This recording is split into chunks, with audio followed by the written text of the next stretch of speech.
அண்ணா அண்ணா ஒரே நிமிஷம் கவனிங்கண்ணா.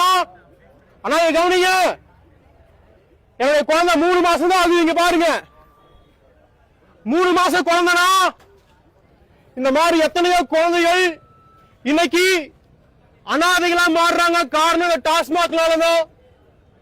இன்னைக்கு என்ன சொல்றாங்க அப்படின்னா 2 வயசு 3 வயசுல எத்தனையோ குழந்தைகள் அனாதைகளா மாறுறாங்களாமா. காரணம் அப்பா குடிச்சு இறந்துடுறாரு.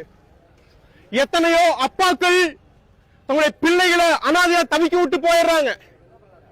மனைவிகளை விதவைகளை மாத்திட்டு குடிச்சிட்டு செத்து போயிடுறாங்களோ.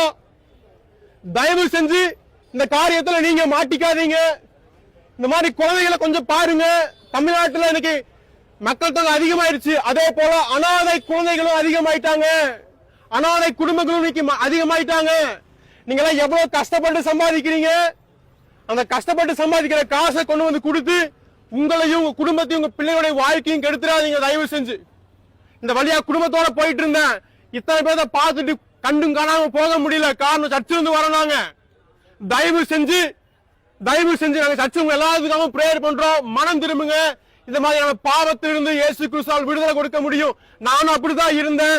ஆனா எனக்கு இயேசு அவருடைய வார்த்தையும் வசனத்தையும் அனுப்பி எனக்கு விடுதலை ஆக்குனாரு. அவரோட ஜீவமா போட்டு மந்திரம் பண்றவர் இல்ல, வசனத்தை அனுப்பி உங்களை விடுதலை ஆக்குவாரு. தயவு செஞ்சு மனம் திரும்புங்க. உங்க எல்லாத்துக்காகவும் பிரேயர் பண்ணிக்கிறோம்.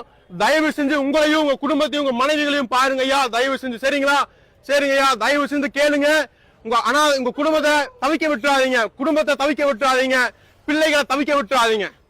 கர்த்தராகிய இயேசுவே சீக்கிரம் வருவீராக. இங்க இருக்கிற ஒவ்வொருவரையும் ரட்சிப்பீராக.